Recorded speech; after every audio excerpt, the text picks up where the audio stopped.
Hi, I'm Laurie Dobson, and this is February 26th, 2021.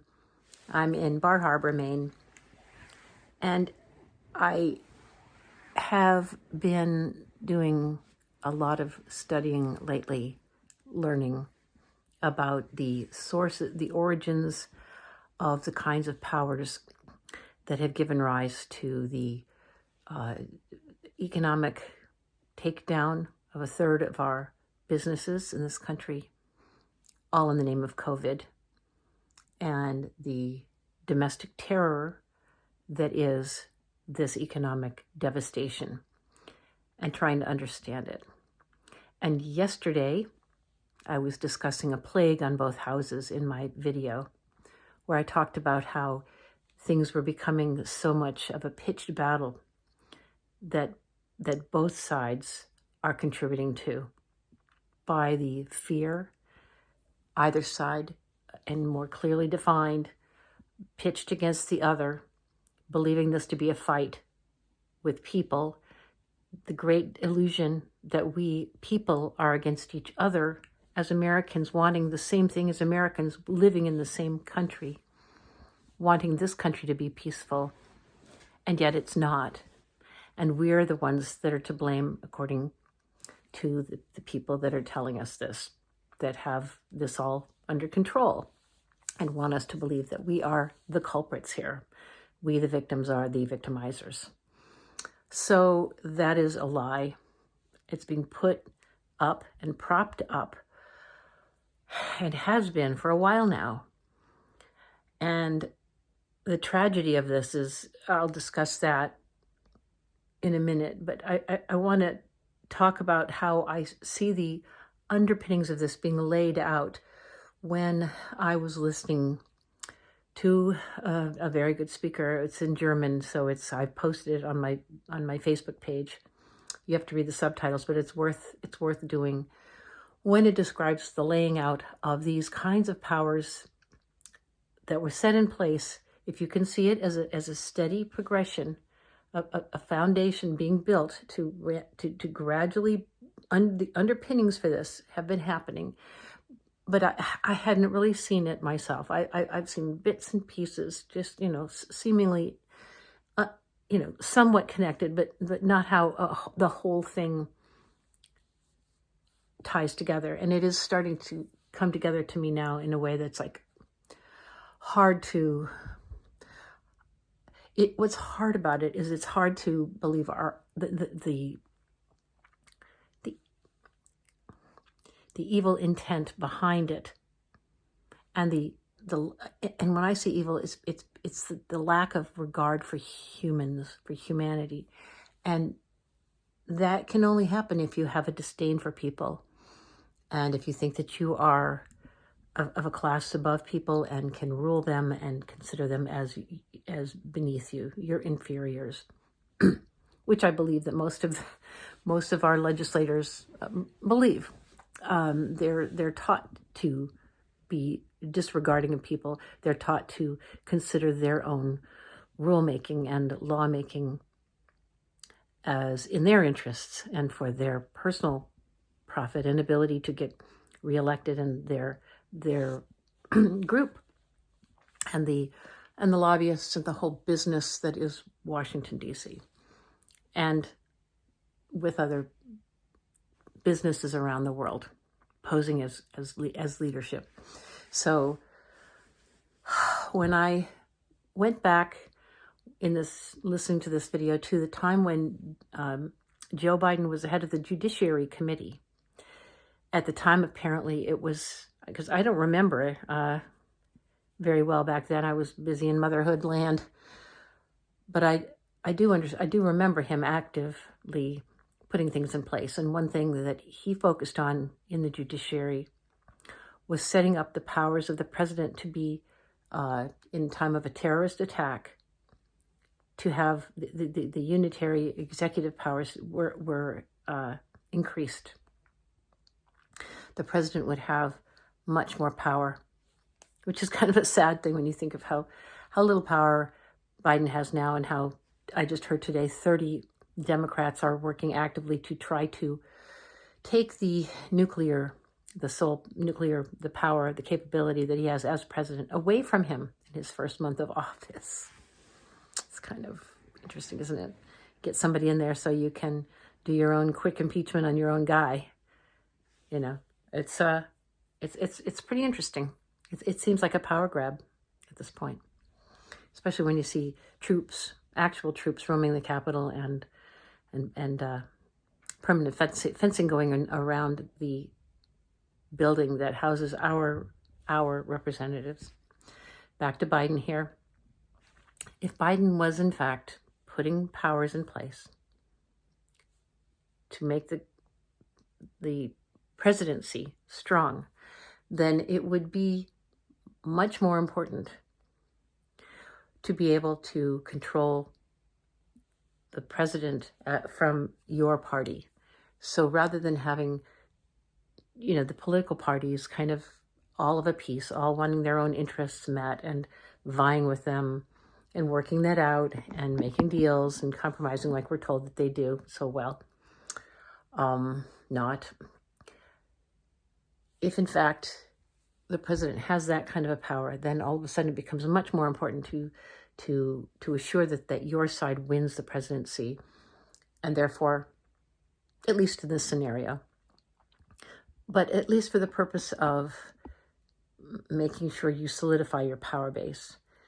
And how you do that, Citizens United.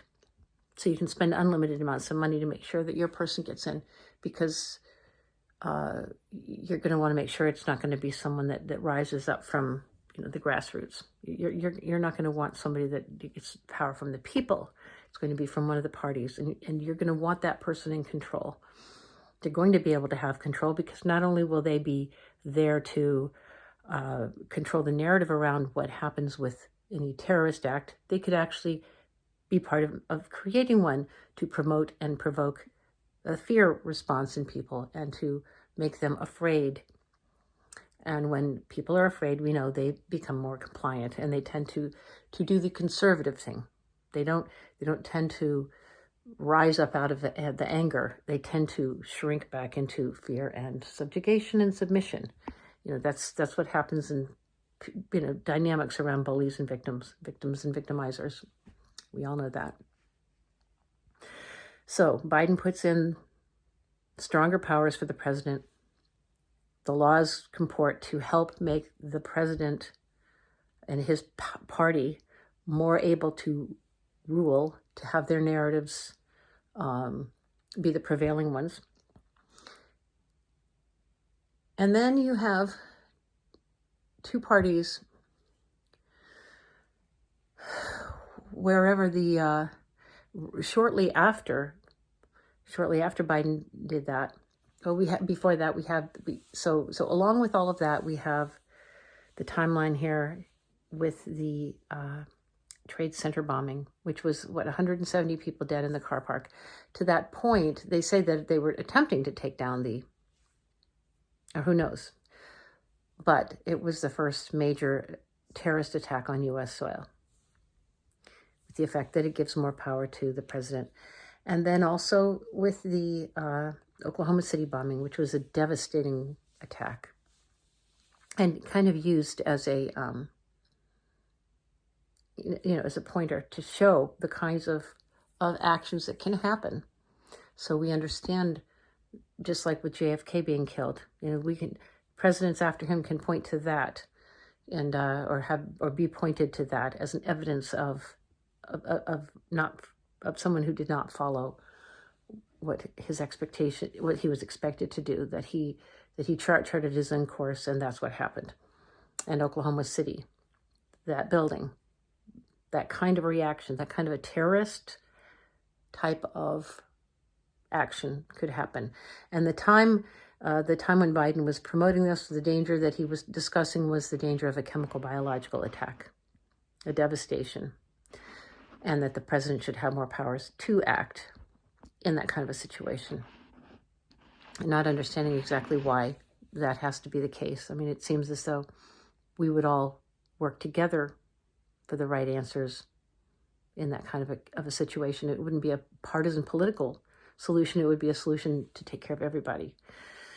However, the president, who is from one party, has now been given more powers, and then with the National Defense Authorization Act, to jail people who appear to be domestic terrorists. You can, their rights are suspended. They can be indefinitely detained in an indeterminate location. All these things have been happening all along here, of course, with the 2001, the 9/11 attacks. So what I want to say is, I believe that the whole plague on both houses that I talked about yesterday, where both houses seem to be, it seems to be so important that their person get in there, that they control the narrative, they control the ability to do so many things. And now with the spying ability to know everything about your opponents and anybody in Congress, anybody anywhere that could pose a threat. So you can just immobilize people. And now we are immobilized. We're thoroughly immobilized. The poison, the web, we're all in our little cocoons, and we're stung just like Frodo, upside down. No, excuse me, that was Bilbo in The Hobbit, and all the hobbits ready to get eaten, right, when they were rescued by the elves, but just completely immobilized. So we're all there. We're all in these cocoons. We just seem so stunned.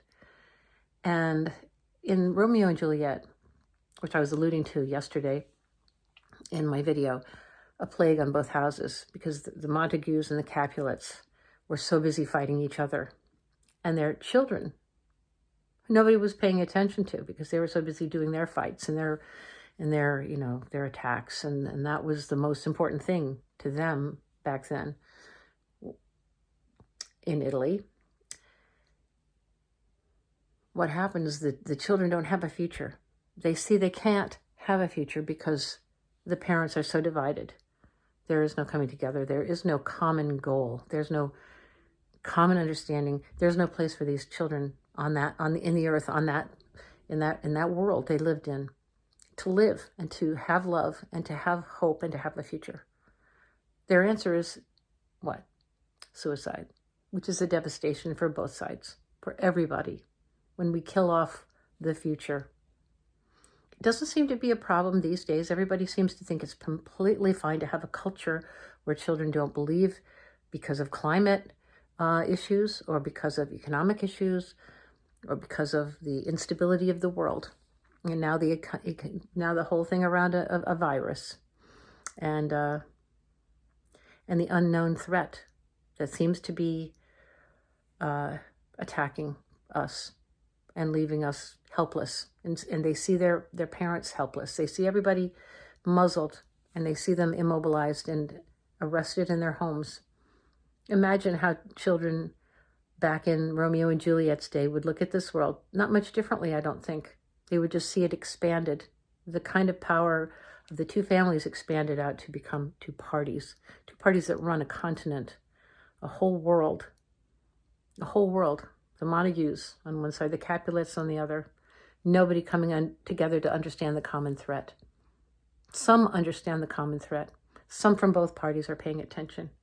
But many, many, many people just want the fight to be over. They just want the struggle to be over, so they sacrifice to do so. They sacrifice the children, right? They're not fighting for their children, but they're sacrificing their own health and their own bodies. And what are they doing? They're taking the vaccine.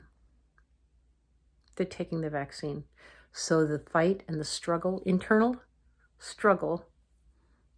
contradiction, the internal fear that they will lose their jobs, which is a valid fear, that they will be persecuted, a valid fear, because while we have to fight this individually and resist it individually and not together, we can get picked off because there are snipers everywhere. There are bullies everywhere, and everybody's trying to protect their job, and their jobs depend on compliance. The UPS store that got closed down by UPS because their staff was seen not wearing masks by somebody, seeing in the back room, they were closed down. people's jobs gone. Snitches and sneetches everywhere. So what I see is this tragedy. Shakespeare showed tragedy in its purest forms as a learning device. We're living in the times of Romeo and Juliet, where our children are choosing to die and to kill themselves, to preserve a love in another world. Why should we have to ask and demand of our children that if they want to have a life, they have to have it beyond the grave? They can't have a life here. What kind of a world, what kind of parents are we? What kind of human person, what kind of parent of any species put their child in that kind of a role? I don't know, maybe lions, lions supposedly eat their cubs. I guess that's not the best scenario. And many of these people seem to be born truly of satanic parentage, or they've adopted a satanic kind of a life. They've disavowed their humanity somehow and embraced horror as a way of lifestyle. That the cost of their power is to do these things, these dreadful things. But humans, everyday humans, we have to decide if we're going to survive or not. If what we are in the world is worth anything, if our children are worth anything, if this world that we love is worth anything, if the animals are worth anything, if the planet is worth anything, it's more than the weather. It's the heart inside of all of us. It's life itself. And that's what's at stake. Breathing is necessary for life. Back in the Spanish flu, they opened the windows. They gave people breath. Breath was life. We knew that 100 years ago. We know that now. People know when their bodies can't breathe properly. They know they're suffering. I've noticed it in my own body. I went to the doctor and I had my SpO2 taken, your measure of your oxygen in your blood. And it was down when I was wearing the mask. And I was told, that's the effect.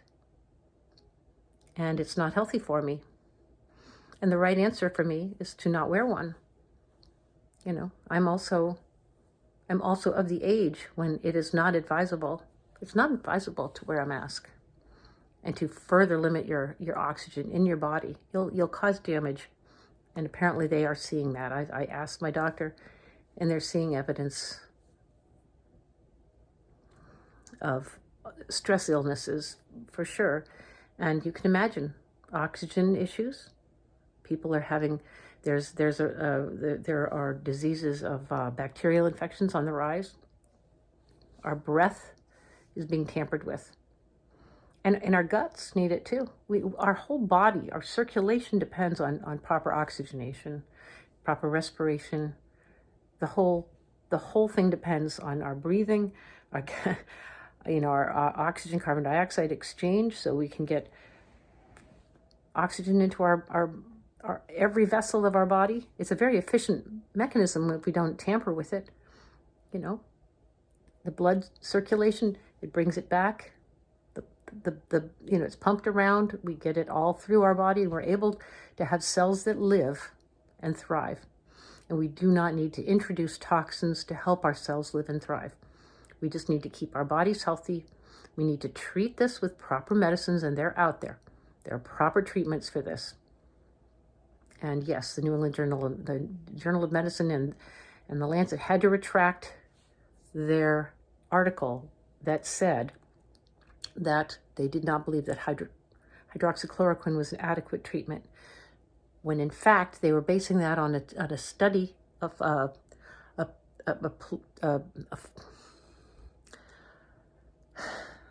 don't want to call it a study because it was 4 times the proper dosage, designed to have a change in the cardiac response. We can't have people using science to show a certain result to profit certain people who will take advantage of us and ruin our health and destroy our world, and to make children not have a life, not have the planet safe, literally not safe to live. It's time to end this madness. It's time to take a stand. No more masks. It's time to breathe again.